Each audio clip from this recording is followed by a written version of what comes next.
Assalamualaikum warahmatullahi wabarakatuh. Hai teman-teman semuanya dimanapun berada, kembali lagi bersama dengan saya di channel Asran ya. Tentunya di channel edukasi yang menghadirkan video-video tutorial dan video seputar pelajaran. Di kesempatan ini kembali lagi saya melanjutkan pembahasan materi matematika. Dalam hal ini adalah statistika dengan subtopik penyajian data dalam diagram dan grafik.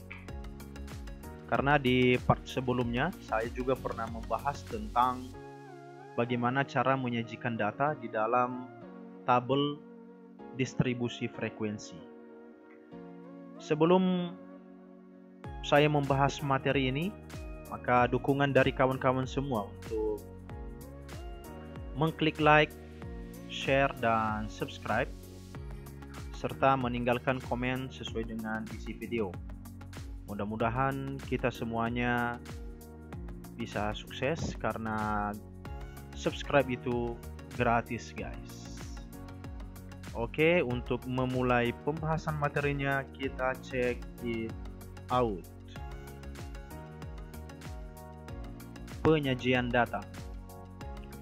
Bagian yang kedua, penyajian data dalam bentuk diagram dan grafik.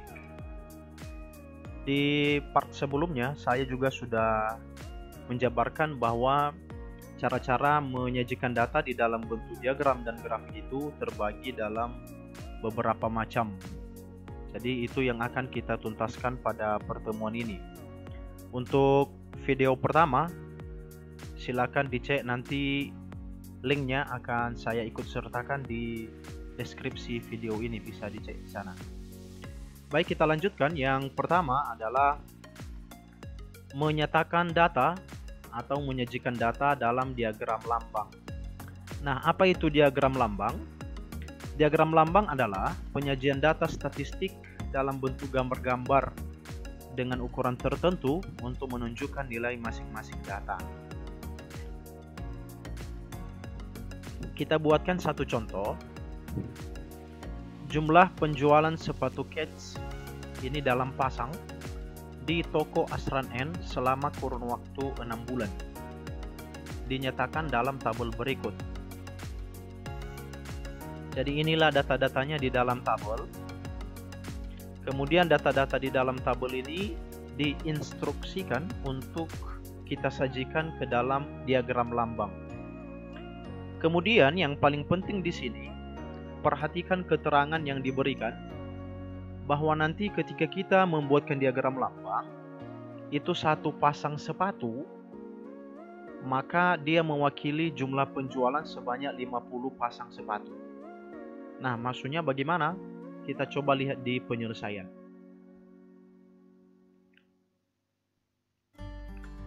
Nah, inilah data-data yang tadi dari halaman sebelumnya. Nah, jadi ketika kita membuat diagram lambang, satu yang perlu diingat bahwa apapun diagram maupun grafik atau tabel itu selalu diikut sertakan dengan judul yang ditulis dalam bentuk huruf kapital. Nah, kemudian kita lihat bagaimana cara kita menyatakan data-data yang ada di dalam tabel ini ke dalam diagram lambang. Kita perhatikan keterangannya di bawah sesuai dengan instruksi tadi di halaman sebelumnya, bahwa satu pasang sepatu ini akan mewakili 50 pasang sepatu terjual. Kita cek. Di bulan Januari itu ada 300 pasang. Maka lambangnya tentu sebanyak 6. 1, 2, 3, 4, 5, 6. Kenapa 6? Karena satu pasang sepatu ini mewakili sebanyak 50 pasang sepatu. Jadi 2 pasang itu 100 sepatu, 3 pasang 150, dan seterusnya sampai dengan 300 pasang sepatu. Lambang ini mewakili dari penjualan di bulan Januari. Nah, kira-kira mungkin bisa paham sampai di situ ya.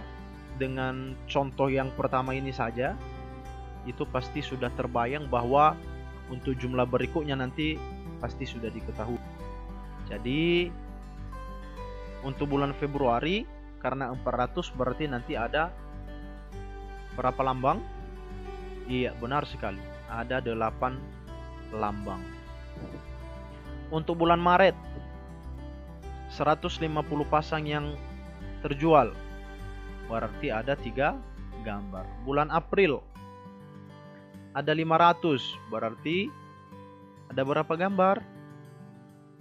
Iya, benar sekali. Ada 10 gambar atau 10 lambang. Bulan Mei terjual 200, berarti ada 4 lambang. Kemudian bulan Juni terjual juga 300, berarti ada 6 lambang. Seperti inilah yang dimaksudkan sebagai diagram lambang. Hanya saja ketika menyatakan diagram lambang harus diikutsertakan keterangan seperti yang ada di bawah ini ya, supaya nanti orang paham, oh maksudnya lambang ini dia. Tidak membuat orang kesulitan memahami apa yang kita nyatakan di dalam tabel atau diagram ini. Oke, mudah-mudahan sampai di penyelesaian diagram lambang ini bisa dipahami. Kita lanjutkan. Yang bagian B itu adalah diagram batang. Apa itu diagram batang?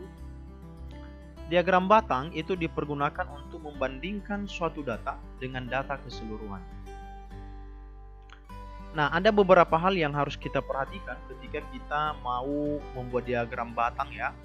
Yang pertama, bahwa skala yang harus kita gunakan itu dimulai dari 0. Yang kedua, diagram batang dapat dibuat secara vertikal maupun horizontal. Yang ketiga, skala tinggi maupun lebar diagram batang itu harus sama. Yang terakhir, diagram harus dilengkapi dengan judul. Jadi saya ulang kembali, dari awal tadi sudah saya singgung bahwa setiap diagram, setiap grafik atau tabel itu harus disertai dengan judul dalam bentuk huruf kapital. Kita lanjutkan. Kita perhatikan sebuah contoh. Jumlah penjualan sepatu kets dan sepatu kulit. Berarti di sini ada 2 jenis sepatu ya, sepatu kets dan sepatu kulit. Inilah data-datanya di dalam tabel, kemudian dia memerintahkan kita untuk menyajikan data di dalam tabel ini ke dalam diagram batang. Nah, kita lihat penyelesaiannya. Nah, inilah data-data tadi. Kita buatkan diagram batangnya. Ketika kita menyatakan diagram batang, maka diagram batang itu kita buatkan dalam sumbu X dan sumbu Y. Jadi kita mulai dari sumbu X, baru sumbu Y. Nah, kemudian kita bagi.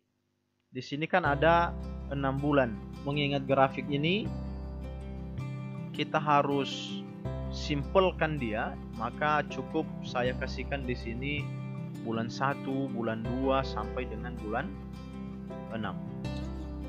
Untuk sumbu Y-nya sendiri kita harus memperhatikan skalanya di sini ya. Tadi kita harus perhatikan skala. Lihat nilai-nilai di dalam tabel ini, di frekuensinya ini atau hasil penjualannya. Data terkecilnya adalah 100 dan tertingginya adalah 500. Ini adalah patokan kita dalam hal membuat skala, sehingga nanti di sini kita bisa buat skala 100. Penentuan skala ini juga tentu penting, mengingat untuk membuat grafik itu harus serapi mungkin atau sesimpel mungkin ya, dan harus efektif supaya orang paham dengan apa yang kita nyatakan di dalam diagram itu sendiri. Nah, kemudian untuk diagram batang, namanya juga kan batang. Maka batang-batangnya itu dinyatakan setiap bulan ini secara terpisah. Nah, kita perhatikan sebagai pembeda di sini saya ikutkan keterangan. Kalau nanti yang batangan merah ini itu untuk sepatu kets, sedangkan batangan hijau itu untuk sepatu kulit. Sehingga kita nyatakan di dalam diagram menjadi seperti ini. Nah, untuk bulan Januari sepatu ketsnya terjual sebanyak 300. Sedangkan sepatu kulitnya terjual 100. Bulan Februari sepatu ketsnya terjual 400. Bulan Februari sepatu kulit terjual 150. Begitu seterusnya sampai dengan bulan 6. Jadi batangan-batangan ini terpisah setiap bulannya. Kenapa mereka berimpit? Karena memang ada dua jenis ya. Di bulan itu ada dua jenis sepatu yang laku. Yang ketsnya ada 300, yang kulitnya ada 100. Nah, bisa dilihat penyelesaian selanjutnya. Dan ini harus sesuai dengan data yang ada di tabel ya.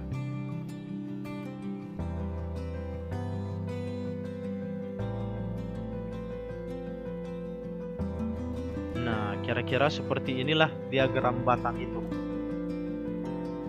Nah, jadi dengan kita buat seperti ini, dia kelihatan menarik dan orang bisa pahami. Oh, bahwa inilah penjualan sepatu kets dan kulit di toko ini selama 6 bulan. Oh, yang warna merah ini adalah sepatu kets. Ini hanya grafiknya. Oh, di bulan pertama itu yang sepatu kets laku 300.000. Jadi sebenarnya ini supaya orang mudah membaca ya. Oke, mudah-mudahan sampai di bagian B ini untuk diagram batang bisa dipahami ya. Kita lanjutkan ke bagian C, diagram garis. Nah, diagram garis biasanya digunakan untuk menggambarkan suatu data yang berkelanjutan dalam suatu waktu kurun tertentu. Nah, penjualan sepatu tadi di contoh bagian sebelumnya itu juga termasuk sesuatu yang menggambarkan data itu berkelanjutan. Maka di contoh ini juga itu saja saya gunakan. Nah, coba perhatikan. Nah, ini masih data yang tadi, tapi pertanyaannya, sajikanlah data pada tabel di samping dalam diagram garis. Kalau yang tadi diagram batang. Kita lihat penyelesaiannya.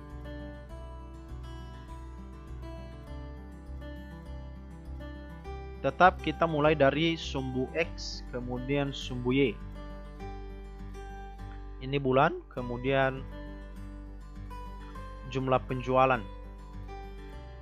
Bulan 1, bulan 2, bulan 3, 4, 5, dan 6. Kemudian frekuensinya juga tadi sama. Maka kita menggunakan skala kelipatan 100. Nah, kita lihat proses diagram garisnya ya, membuat diagram garisnya. Ini diawali dengan membuat noktah. Nah, jadi coba perhatikan keterangan yang saya bikin di sini. Kalau dia batangan merah dengan noktah ini warna hitam, berarti itu menandakan sepatu kets. Kalau dia garis berwarna hijau, kemudian noktahnya bulat kosong, maka itu menandakan sepatu kulit. Coba kita lihat penyelesaiannya. Kita mulai dari sepatu kets saja dulu semua, biar lebih teratur ya. Sepatu kets bulan Januari terjual 300. Bulan Februari 400. Bulan Maret 150. Bulan April 500. Bulan Mei 200. Dan terakhir bulan Juni 300. Oke. Nah, tugas kita sekarang adalah menghubungkan semua noktah ini. Nah, coba perhatikan. Oke, garis pertama. Nah, inilah yang disebut dengan diagram garis itu. Ya, mudah-mudahan bisa difahami. Kita lanjut ke sepatu kulitnya. bulan Januari 100, Februari 150, Maret 100, April 200, Mei 150, dan Juni 100. Sama juga pekerjaan kita hubungkan semua noktah dengan bulat kosong itu. Nah, kemudian dilengkapi dengan judul. Ya, jadi seperti inilah yang disebut dengan diagram garis. Oke, mudah-mudahan bisa dipahami ya. Kita bakar semangat kita dulu lah. Matematika menyenangkan. Oke, kita lanjutkan ke bagian D. Diagram lingkaran. Penyajian data dalam diagram lingkaran itu dibuatkan dengan cara kita menyatakan data-data dalam sebuah lingkaran yang dibagi-bagi menjadi beberapa bagian. Kemudian di dalam bagian-bagian itu nanti disertai dengan keterangan-keterangan yang menyangkut dengan data yang sedang kita sajikan. Kita perhatikan contoh. Data pekerjaan orang tua siswa SMKY tahun 2020. Ini ada wira swasta 200, pegawai negeri 100, petani 80, ABRI 20. Sajikanlah data-data pada tabel di samping dalam diagram lingkaran. Kita lihat penyelesaiannya. Oke, ini data yang tadi. Nah, tugas kita pertama ketika kita mau membuatkan diagram lingkaran yaitu menentukan besar sudut pusat setiap bagian dari data itu dan persentase setiap datanya. Apa sih maksudnya? Jadi maksudnya begini, langsung aja kita check it out. Untuk wira swasta yang pertama ya, kita tentukan dulu besar sudutnya. Karena kita berbicara masalah lingkaran, maka tentu setiap bagian itu dibagi dalam beberapa sudut pusat. Nah, besar sudutnya, cara menentukannya, satu buah lingkaran itu besar sudutnya 360 derajat ya. Jadi cara menentukannya yaitu frekuensi setiap data dibagikan dengan jumlah total frekuensi dikalikan dengan 360 derajat. Coba kita perhatikan. Frekuensi yang pertama adalah 200 bagikan dengan 400 baru dikali 360 derajat sudut satu buah lingkaran. Supaya memudahkan menghitung hasilnya, kita tinggal menyederhanakan ya. Yang 0 yang 2 ini kita coret saja, begitu juga di sini.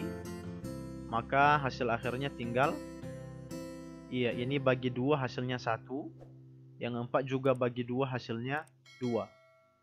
Dikalikan dengan 360 derajat.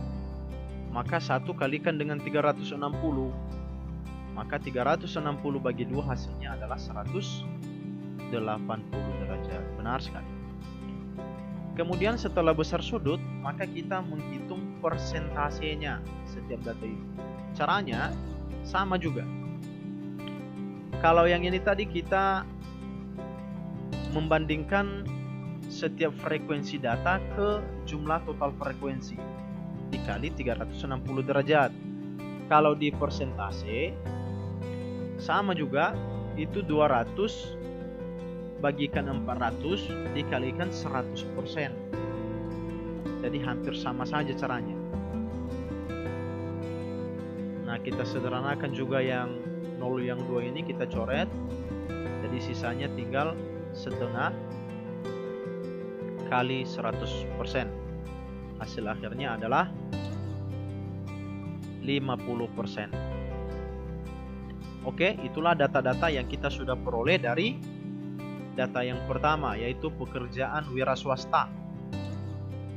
Kita masuk ke bagian kedua, pegawai negeri.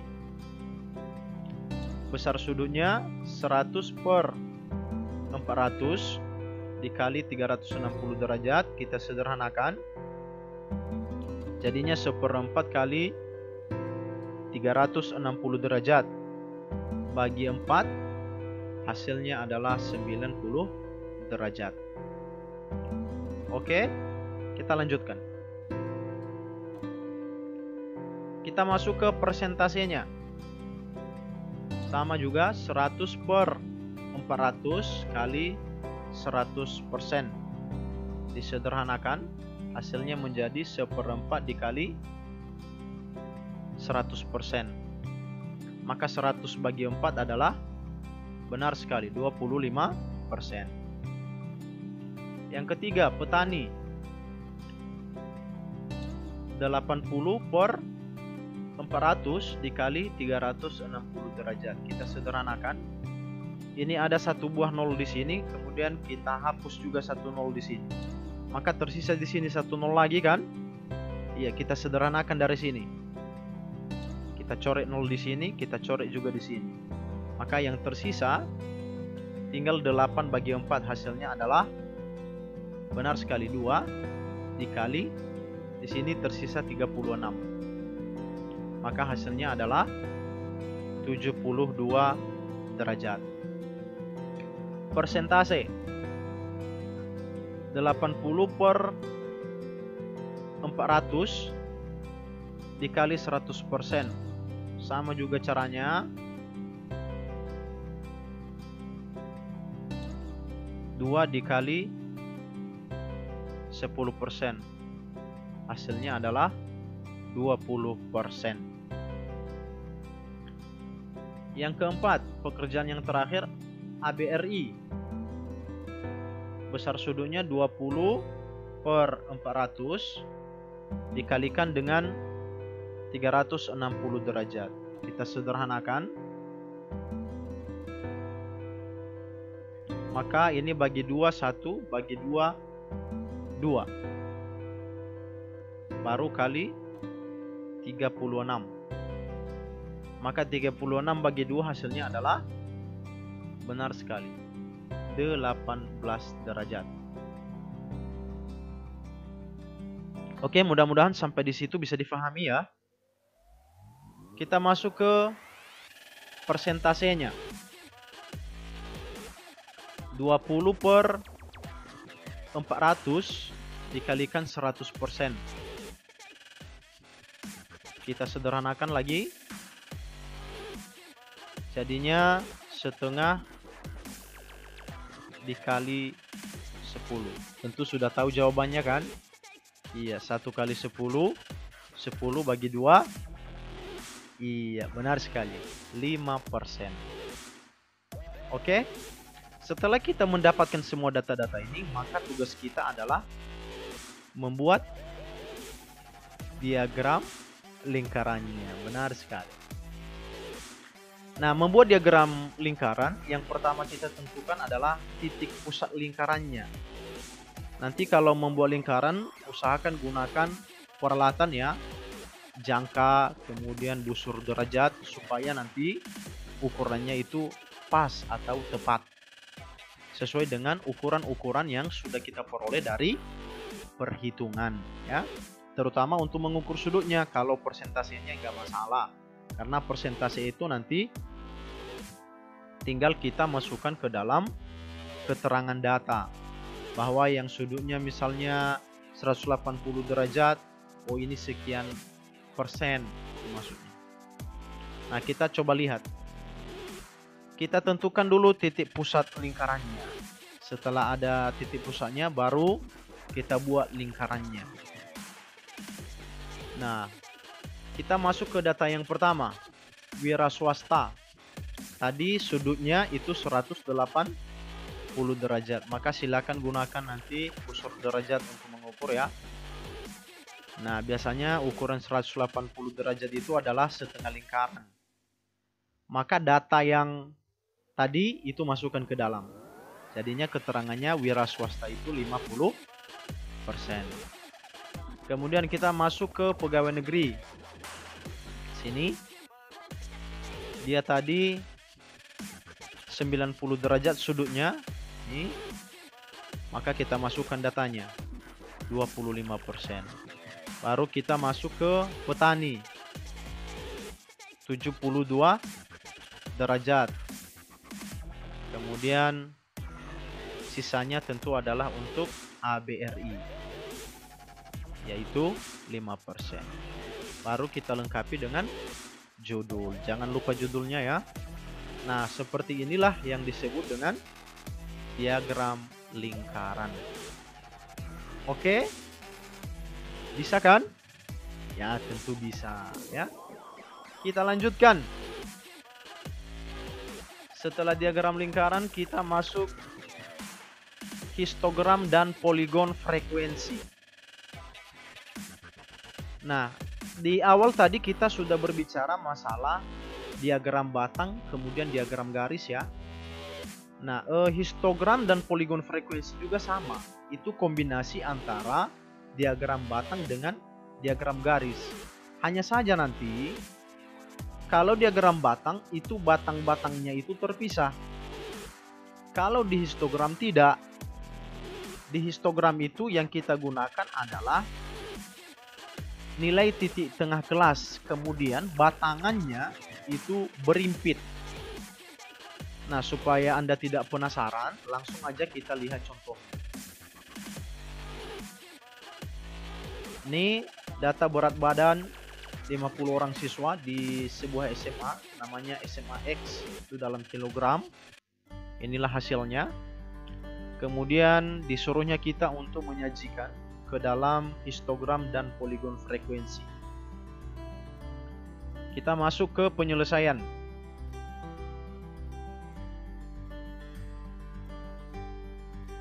Tetap kita nyatakan di dalam sumbu X dan sumbu Y.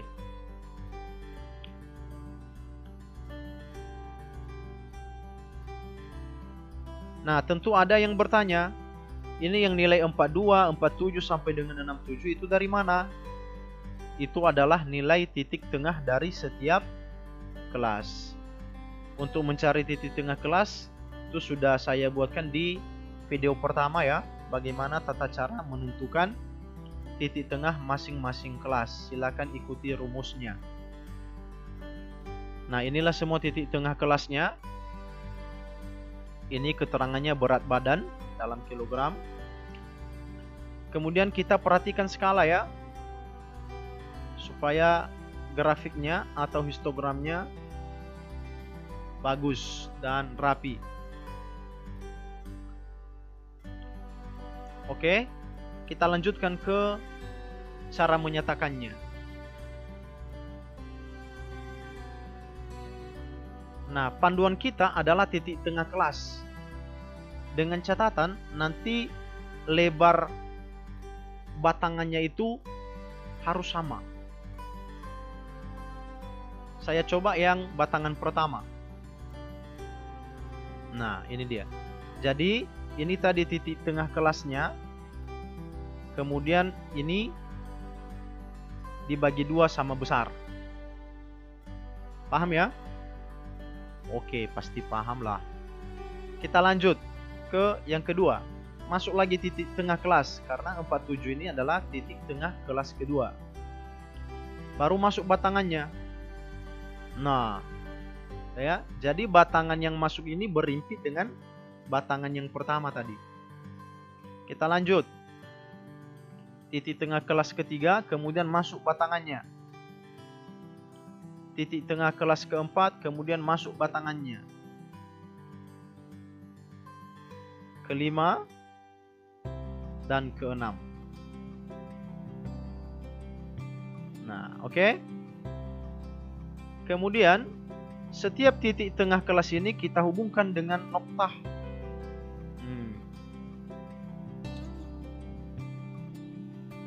Oke, jadi seperti itu caranya ya. Mudah-mudahan bisa diikuti ya. Nah, semua noktah ini kita hubungkan dengan garis.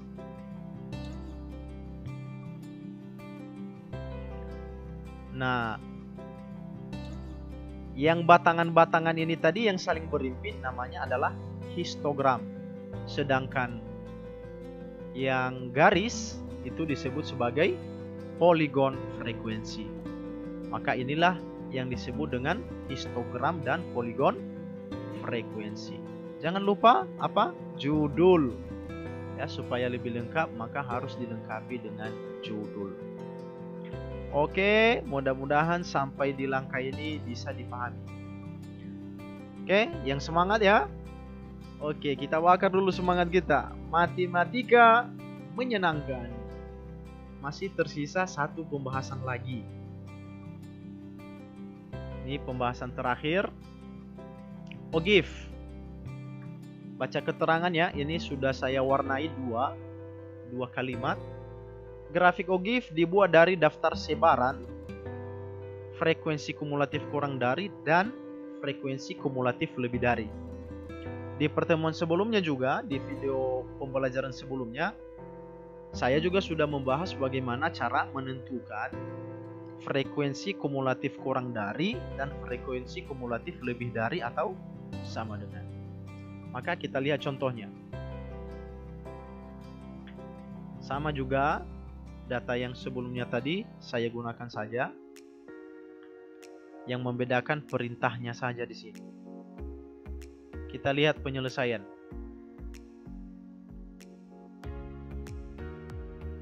Langkah pertamanya adalah kita tentukan dulu frekuensi kumulatif kurang dari dan frekuensi kumulatif lebih dari. Nah, inilah data-datanya. Di berat badan ini yang kita ambil adalah tepi bawah masing-masing kelas. Nah, coba perhatikan. 39,5 itu tepi bawah kelas pertama.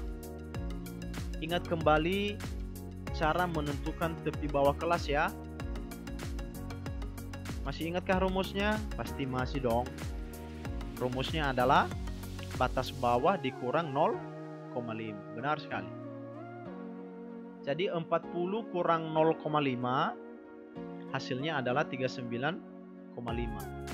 45 kurang 0,5 hasilnya 44,5. Coba perhatikan yang 44,5. 44,5 ini merupakan tepi bawah dari kelas kedua. Sekaligus juga dia merupakan tepi atas dari kelas pertama. Begitu juga 49,5. 49,5 tepi bawah dari kelas ketiga dan tepi atas dari kelas kedua. Yang 54,5 dia tepi bawah dari kelas keempat dan juga tepi atas dari kelas ketiga. Dan seterusnya. Ini 69,5 itu adalah tepi atas dari kelas ke-6. Karena di sini ada 6 kelas. 1, 2, 3, 4, 5, 6. Nah, setelah kita menentukan tepi bawah masing-masing kelasnya, tugas kita adalah menentukan F-kum kurang dari dan F-kum lebih dari. Nah, cara-caranya silakan disimak di video pembelajaran sebelumnya. Kita lanjut ke grafiknya sekarang. Kita nyatakan dalam sumbu X dan juga sumbu Y. Kemudian beratnya dan frekuensinya. Untuk beratnya langsung kita nyatakan dengan tepi bawah masing-masing kelas. 44,5, 49,5, 54,5, 59,5, 64,5, yang terakhir 69,5. Frekuensinya 10, 20, 30, 40, dan terakhir 50. Kita masuk yang pertama di F-kum kurang dari. Yang di kolom kedua ini ya, yang ada F-kum kurang dari. Yang 39,5 dia mulai dari 0, maka kita buat dulu noktahnya. Nah, noktah di sini. 44,5 di 4. Nah, kita perkirakan di sini ya, 4. 10, 54,5, 20, 59,5, 40, 64,5, 47, dan 69,5, 50. Apa tugas kita berikutnya? Menghubungkan setiap noktah ini dengan menggunakan garis. Coba perhatikan. Iya. Maka yang ini disebut sebagai ogif kurang dari. Jadi hasil dari frekuensi kumulatif kurang dari ini namanya adalah ogif kurang dari. Kemudian F-kum lebih dari, kita mulai. Nah, dimulai dari angka 50. Nah, 39,5, F-kumnya 50. Terus 46, 40, 30, 10, 3, dan kembali lagi ke 0. Maka kita hubungkan.